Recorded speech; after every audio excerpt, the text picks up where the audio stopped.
La tasse de thé sur la table est devenue froide. Tu ne l'as pas touchée. Ton attention n'était pas là. Elle était ailleurs, suspendue dans un espace immatériel, là où les messages qui n'arrivent pas font plus de bruit que n'importe quelle conversation. Son silence. Ce n'est pas la première fois, mais aujourd'hui, il a une résonance particulière. Une lourdeur qui dépasse la simple absence de mots. Ce n'est pas de la colère, pas encore. Ce n'est pas de l'impatience non plus. C'est autre chose. Une contraction familière dans le ventre, une légère pression derrière les yeux, comme si une vieille tristesse, bien plus ancienne que lui, venait de se réveiller. Ton esprit rationnel tente de minimiser. Il est occupé, il a ses raisons. Ce n'est qu'un message. Mais ton corps, lui, ne ment pas. Il ne participe pas à cette négociation logique. Il réagit à une fréquence plus profonde, une mémoire qui ne connaît pas les horloges ni les calendriers. La douleur que tu ressens est disproportionnée. C'est le premier indice. Elle est plus grande que la situation elle-même. Un silence de quelques heures ou de quelques jours ne devrait pas avoir le pouvoir de remettre en question ta propre substance, de te faire douter de ta place, de ta valeur, de la réalité même de ce qui a été partagé entre vous. Et pourtant, c'est ce qui se passe. Son silence n'est pas un vide, il est plein. Plein de tes peurs, de tes questions, de tes fantômes. C'est ici que le véritable travail commence, bien loin de lui et de son téléphone. Car ce qui te fait mal, ce n'est pas son silence en tant que tel. C'est l'endroit en toi que ce silence vient toucher. Il a, sans le savoir, posé le doigt sur une blessure ancienne, une fissure dans la fondation de ton être que tu avais peut-être oubliée ou que tu avais appris à contourner. Et cette blessure, une fois réactivée, ne fait pas la différence entre le passé et le présent. Pour elle, la menace est la même. Le verdict est le même. Tu n'es pas assez importante pour qu'on te réponde. Tu n'es pas digne d'une parole. Tu peux être abandonné. Cette douleur n'est pas une stratégie. Elle ne doit pas le devenir. L'idée de la transformer en une arme, le punir par ton propre silence, lui faire regretter, calculer ta prochaine action pour provoquer une réaction, est une tentation. Une tentation de reprendre le contrôle sur l'extérieur, parce que se sentir impuissante à l'intérieur est insupportable. Mais ce chemin est une impasse. Il te maintient dans son orbite, faisant de sa réaction le centre de ton univers. Le véritable chemin, le seul qui mène à la libération, est de tourner le regard vers l'intérieur. Non pas pour te blâmer, mais pour enfin rencontrer cette partie de toi qui souffre si fort. Qu'est-ce que son silence raconte de toi, à toi ? Quelle histoire plus ancienne vient-il réveiller ? C'est peut-être l'histoire de l'enfant qui devait être sage et silencieuse pour être aimé. L'histoire de l'adolescente dont les émotions étaient jugées excessives. L'histoire de la jeune femme qui a appris que l'amour était conditionnel, qu'il fallait le mériter, et que le silence de l'autre était toujours un signe de sa propre faillite. Son silence est un miroir brutal. Il ne te montre pas qui il est, pas vraiment. Il te montre là où tu n'es pas encore solide en toi-même. Il te montre la partie de toi qui a encore donné à quelqu'un d'autre le pouvoir de la définir. Le pouvoir de décider si sa journée sera bonne ou mauvaise. Le pouvoir de valider son existence. Alors, avant de penser à lui, à ce qu'il fait, à ce qu'il pense, reste un instant avec cette sensation dans ton corps, cette contraction, cette tristesse. Ne la chasse pas, ne la juge pas. C'est une messagère. Elle ne vient pas te dire que tu es faible ou dépendante. Elle vient te dire « ici ». C'est ici que ça fait mal. C'est ici que tu as besoin de toi. La douleur n'est pas le problème. C'est le signal. Et pour la première fois peut-être, tu ne vas pas l'utiliser pour élaborer une stratégie contre lui. Tu vas l'utiliser comme une carte pour revenir à toi. Dans la psychologie des profondeurs, on parle de complexe. Un complexe n'est pas une insulte, c'est un concept. C'est un nœud d'énergie émotionnelle, une collection de souvenirs, de pensées et de sensations liées à un thème particulier, souvent formé dans l'enfance. On a tous des complexes. Un complexe de pouvoir, un complexe d'infériorité, un complexe maternel ou paternel. Et il y a ce complexe, si souvent féminin, le complexe de la non-choisie ou de l'invisible. Ce complexe se nourrit de toutes les expériences où tu as senti que tu n'étais pas la priorité, que ton existence dépendait de la validation extérieure, que l'amour était quelque chose que tu devais gagner par ta performance. Chaque fois qu'un parent était trop occupé, qu'un professeur préférait une autre élève, qu'une amie te laissait tomber, une petite couche de preuve s'ajoutait à ce complexe. Il est là, dormant dans ton inconscient, comme un volcan. La plupart du temps, il est calme. Tu construis ta vie, tu es forte, compétente, indépendante. Et puis, un homme arrive, et une connexion se crée. Et dans cette connexion, tu t'ouvres. Et ce complexe, ce volcan endormi, sent une opportunité. L'opportunité de rejouer la scène originelle, pour cette fois, la gagner. Inconsciemment, sa validation devient le remède espéré à cette blessure ancienne. S'il te choisit, s'il te répond, s'il te rassure, c'est comme si, rétroactivement, toutes les fois où tu ne l'as pas été, étaient effacées. Son silence, dans ce contexte, n'est plus un simple silence.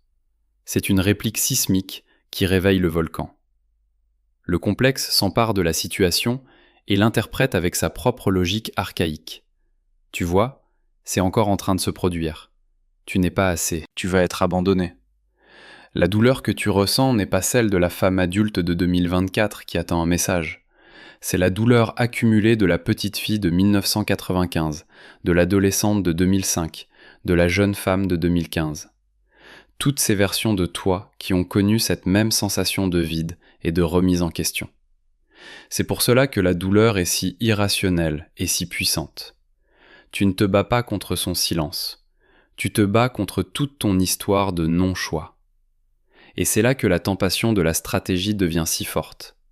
La stratégie est une tentative de l'ego de reprendre le contrôle sur une situation où l'inconscient a pris le dessus. Si je ne lui écris pas pendant 3 jours, il va réagir. Si je poste une photo où j'ai l'air heureuse, il va comprendre ce qu'il perd. Si je lui réponds froidement, il va se poser des questions. Mais vois-tu le piège ? Toutes ces stratégies sont encore centrées sur lui.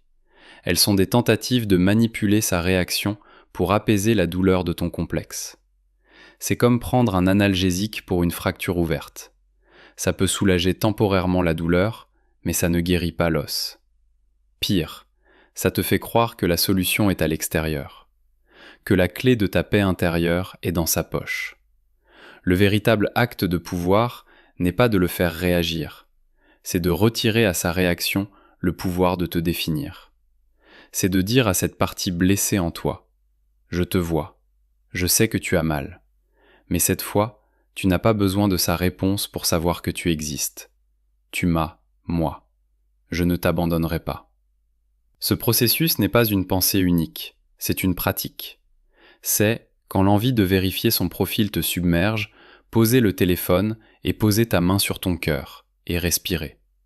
C'est, quand tu te surprends à imaginer des scénarios où il revient en s'excusant, ramener doucement ton attention sur la sensation de tes pieds sur le sol. C'est un retour constant au corps, au présent, à la seule réalité qui est sous ton contrôle. Toi. Son silence devient alors une opportunité extraordinaire. Une invitation non pas à le comprendre lui, mais à te comprendre toi. Quelle est cette blessure qui l'a touché ? Donne-lui un nom. La blessure de l'invisibilité ? La blessure du rejet ? La blessure de l'abandon ? Tu peux nommer cela pour toi, même si tu ne l'écris nulle part. Juste le fait de le nommer commence à lui retirer son pouvoir diffus et angoissant. Tu cesses d'être la victime d'une douleur abstraite pour devenir l'observatrice d'un mécanisme psychique identifiable. Et à partir du moment où tu peux l'observer, tu n'es plus complètement fusionné avec lui. Un espace se crée. Et dans cet espace, la guérison peut commencer. Ce qui rend la situation encore plus complexe, c'est le mécanisme de la projection. Inconsciemment, tu ne vois pas seulement cet homme. Tu as projeté sur lui une image, une fonction. Il est devenu, à ton insu, celui qui détient le pouvoir de te sacrer. Il est le roi, et tu attends son adoubement. Son silence n'est donc pas le silence d'un égal, c'est le silence du juge suprême, qui refuse de rendre un verdict favorable. Cette projection est rarement consciente. Elle se met en place subtilement. Peut-être qu'il a une qualité, la confiance en soi, le succès, un calme apparent, que tu admires et que tu sens te faire défaut. Ton inconscient fait alors un raccourci dangereux. S'il me valide, moi qui n'ai pas cette qualité, alors je l'aurai aussi. Sa reconnaissance me complétera. Dès lors, tu ne cherches plus seulement son affection ou sa présence. Tu cherches une confirmation de ta propre valeur. Chaque message, chaque regard, chaque moment partagé devient une preuve potentielle. Et son silence, la preuve ultime du contraire. Il annule toutes les preuves précédentes. C'est comme si un tribunal venait d'effacer tous les témoignages en ta faveur et ajournait la séance sans donner de nouvelles dates. L'attente devient une torture, car c'est ton identité même qui est en jeu. C'est ici qu'intervient une figure clé de la psyché, ce que Jung appelait l'animus. Pour une femme, l'animus est son pôle masculin intérieur, l'ensemble des images et des expériences masculines qu'elle a internalisées. Un animus sain est une source de clarté, de courage, de discernement. Mais un animus négatif, souvent formé par des expériences décevantes avec les figures masculines de sa vie, un père absent ou critique par exemple, devient un juge intérieur saboteur. Quand tu es dans cette dynamique d'attente, ton animus négatif se réveille et fusionne avec l'image de l'homme extérieur. Sa voix critique se met à parler dans ta tête, mais elle a le ton de la sienne. Tu vois bien que tu ne l'intéresses pas. Tu as dit quelque chose de stupide la dernière fois. Tu es trop intense, trop en demande. Une autre femme, plus simple, plus légère, ne lui poserait pas de problème. Son silence à l'extérieur devient un vacarme de critique à l'intérieur. C'est lui qui se tait, mais c'est toi qui te condamnes. C'est une prison parfaite. Tu ne peux pas lui demander de clarifier, car ce serait prouver que tu es en demande. Tu ne peux pas l'ignorer, car ton système nerveux est en état d'alerte maximale. Tu es piégé, et la seule évasion semble être une action, une stratégie. Et c'est là que nous devons nous arrêter et observer une scène très commune. Une scène qui se joue sur des millions d'écrans chaque nuit. Imagine-toi, il est tard. La lumière de l'écran de ton téléphone éclaire ton visage. Tu as ouvert la conversation avec lui. Tu lis les derniers messages, ceux où tout semblait encore fluide, léger. Puis le silence. Tu commences à taper un message. Juste pour savoir si tout va bien. Tu effaces. Trop needy. J'espère que je n'ai rien dit qui t'ait blessé. Tu effaces. Trop apologétique. Je ne comprends pas ton silence. Après ce qu'on a partagé, je pense que je mérite au moins une réponse. Tu effaces. Trop accusateur. Tu passes 1 heure à composer, à effacer, à reformuler le message parfait. Un message qui serait à la fois digne et vulnérable, détaché mais invitant, qui lui ferait comprendre la profondeur de ton ressenti sans lui faire peur. Tu cherches les mots magiques qui déverrouilleraient son silence, qui le feraient enfin comprendre. Et puis, à un moment, si tu es vraiment honnête avec toi-même, une nouvelle pensée émerge. Une pensée qui vient d'un endroit plus calme, plus profond. À qui es-tu en train d'écrire, vraiment ? Est-ce à cet homme, cet être humain faillible et complexe qui a probablement ses propres peurs et ses propres raisons, peut-être même banales, de se taire ? Ou bien, es-tu en train d'écrire à ton père qui ne t'a jamais dit qu'il était fier de toi ? Es-tu en train d'écrire à ce premier amour qui est parti sans un mot ? Es-tu en train d'écrire à toutes les figures de ton passé qui t'ont laissé dans l'incertitude, dont tu as cherché l'approbation sans jamais l'obtenir ? Es-tu en train d'écrire à la petite fille en toi qui n'a jamais été entendue et qui croit encore que si seulement elle trouve les bons mots, elle sera enfin vue et aimée ? Dans cet instant de lucidité, le clavier de ton téléphone se transforme. Ce n'est plus un outil de communication. C'est une machine à remonter le temps. Tu n'es pas en train d'essayer de résoudre un problème de 2024. Tu es en train d'essayer de réparer une blessure de 1998. Et tu comprends soudain l'inutilité profonde de ton effort. Tu pourrais lui envoyer le message le plus parfait, le plus poétique, le plus psychologiquement juste. Mais ce message n'atteindra jamais sa véritable destination. car sa destination n'est pas un homme, c'est une mémoire. C'est une partie de toi figée dans le temps. Et cette partie-là, c'est pas lui qui peut la guérir, c'est seulement toi. Lentement, tu verrouilles ton téléphone. Tu ne le poses pas avec colère ou résignation. Tu le poses avec une sorte de clarté nouvelle. Triste peut-être, mais claire. La quête du message parfait est terminée. Parce que tu as compris que tu ne t'adressais pas à la bonne personne. Le dialogue que tu dois avoir n'est pas avec lui. Il est avec toi. La douleur est toujours là, mais elle a changé de nature. Ce n'est plus une angoisse diffuse qui te pousse à agir. C'est une peine localisée, une vieille peine que tu peux enfin regarder en face. Et tu respires, un peu plus profondément. Le besoin frénétique d'une réponse extérieure vient de perdre un peu de son urgence. Parce que tu viens de comprendre que la seule réponse qui compte vraiment doit venir de l'intérieur. Transformer la douleur en stratégie, c'est rester à la surface. C'est croire que le jeu se joue sur l'échiquier de la séduction, avec des coups calculés, des silences punitifs et des démonstrations de force. C'est une vision du monde où les relations sont une lutte de pouvoir. Si tu gagnes, il perd, et vice-versa. Ton silence contre son silence, ta distance contre sa froideur. Mais cette approche, même si elle marche parfois, c'est-à-dire si elle le fait réagir par ego ou par peur de perdre, est une trahison de toi-même. Pourquoi ? Parce qu'elle valide l'idée que l'amour et l'attention sont des choses qui doivent être arrachées, méritées par la ruse. Elle renforce la croyance sous-jacente de ta blessure. Je ne suis pas digne d'être choisi pour qui je suis, alors je dois devenir une stratège. Chaque fois que tu joues un jeu, tu envoies un message à ton propre inconscient. Ma vérité, ma vulnérabilité, mon être authentique ne sont pas suffisants. Je dois porter un masque, celui de la femme forte et indifférente, pour obtenir ce que je veux. Et même si tu obtiens sa réaction, qu'as-tu vraiment gagné ? Un homme qui ne revient que lorsqu'il sent qu'il te perd ? Une relation basée non sur une connexion authentique, mais sur la peur de l'abandon ? Tu te retrouves à devoir maintenir ce masque indéfiniment, épuisé par la performance, toujours terrifié qu'il découvre la vérité. Que sous le masque, tu as juste envie d'être aimé simplement. La voie de la non-stratégie est radicalement différente. Elle est terrifiante au début, car elle demande de renoncer à l'illusion du contrôle. Elle demande de rester assise avec la douleur de la blessure, sans la décharger immédiatement dans une action. La non-stratégie, ce n'est pas de la passivité.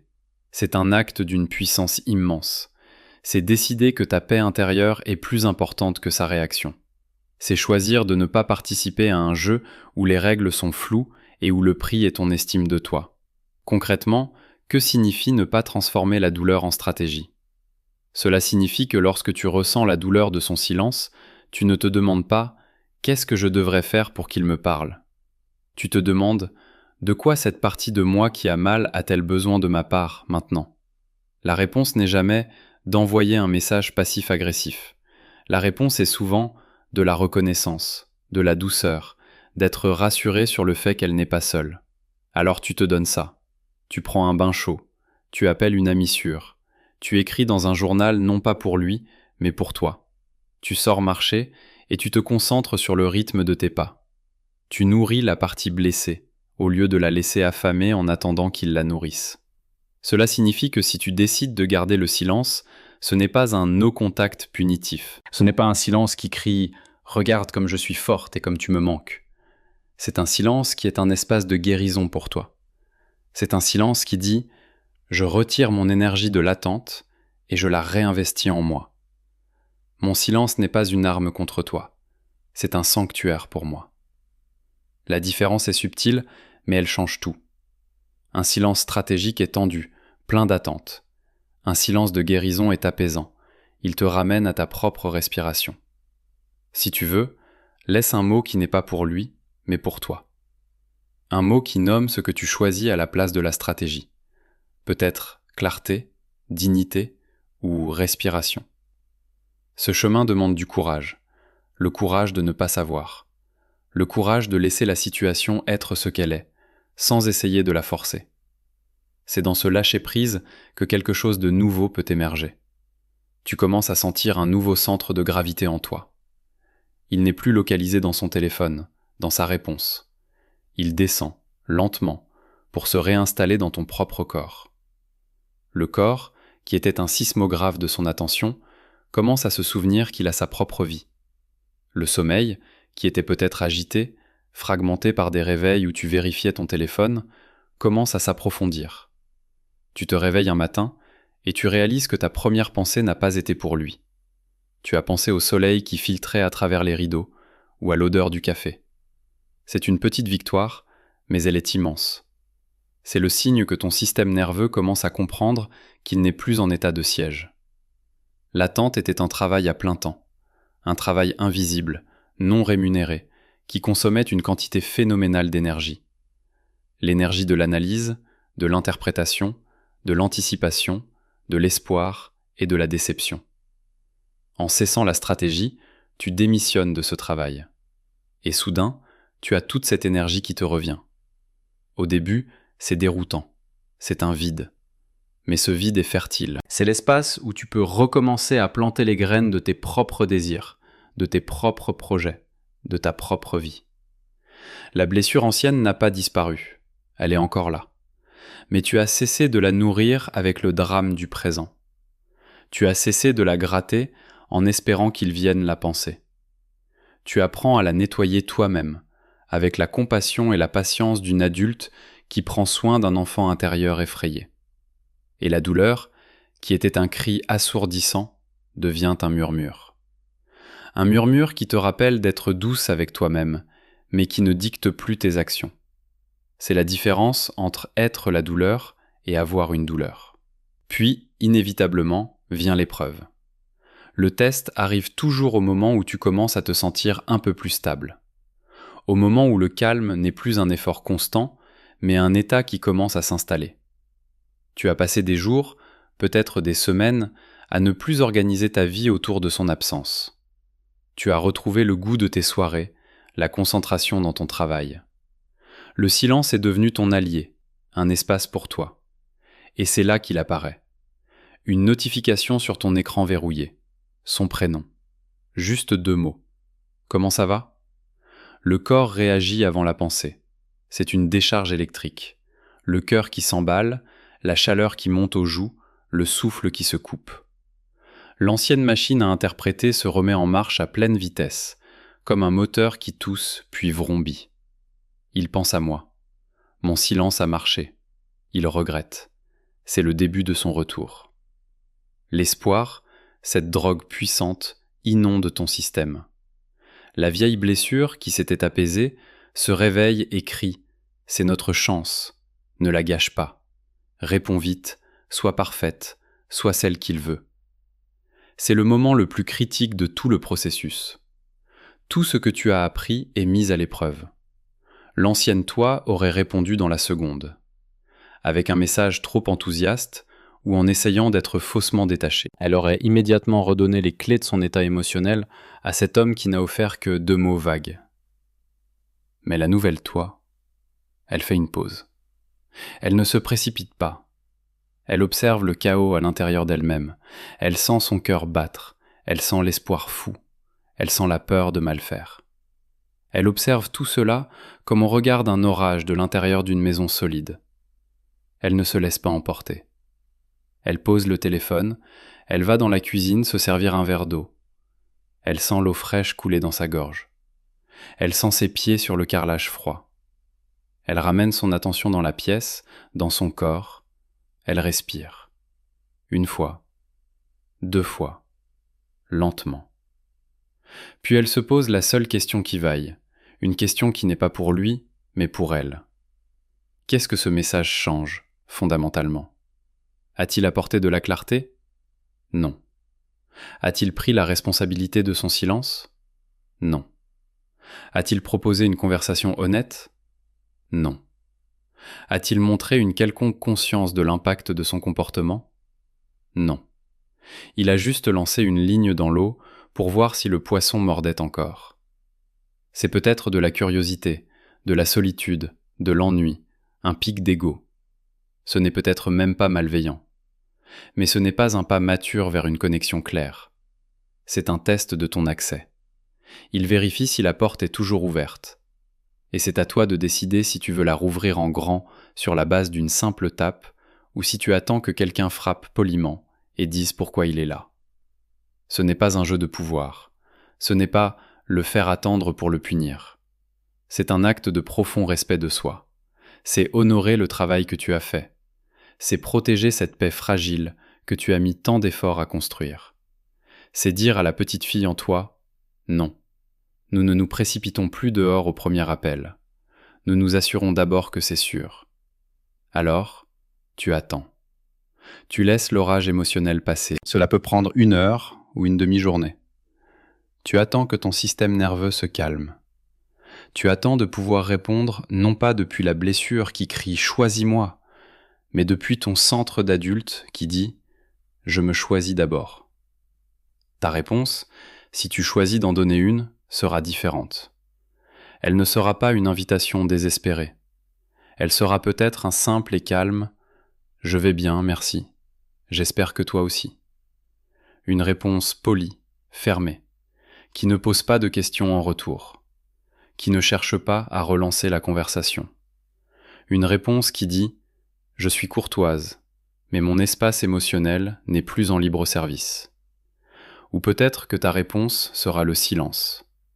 Non pas un silence stratégique pour le faire paniquer, mais un silence qui dit simplement « cette conversation, dans ces termes, ne m'intéresse plus. J'ai besoin de plus.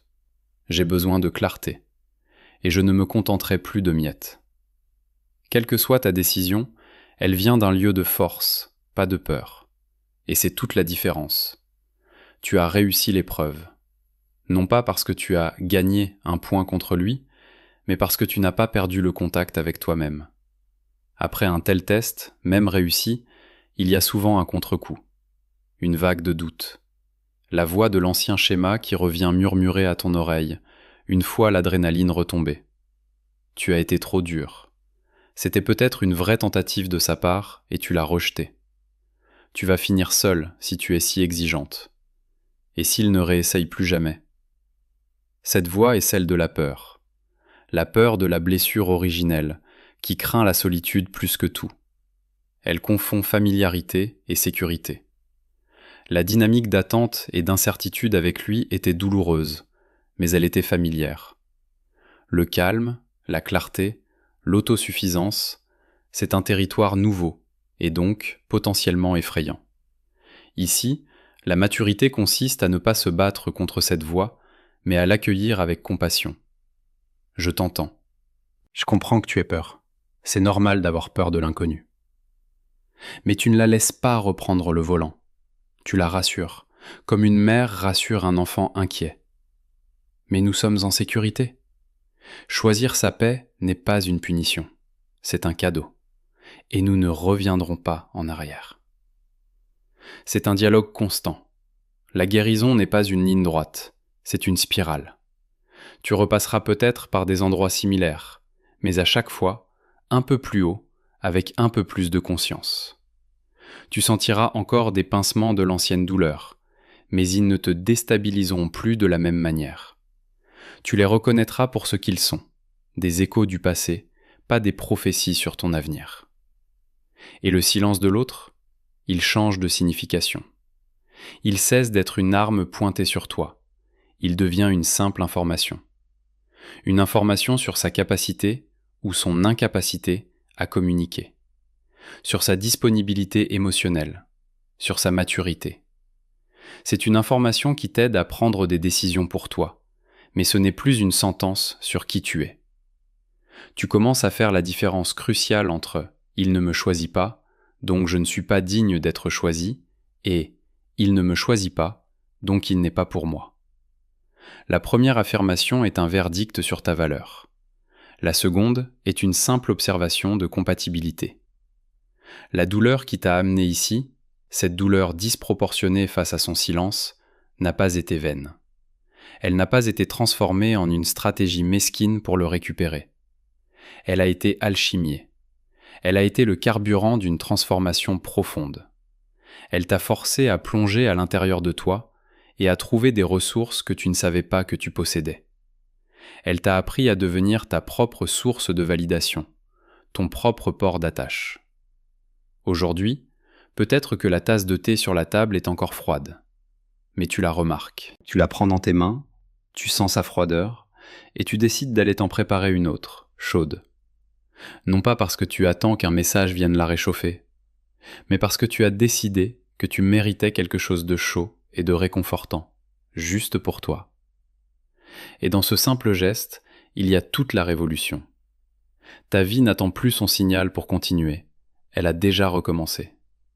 Si ce chemin de retour à soi résonne en toi, tu peux laisser une phrase dans les commentaires.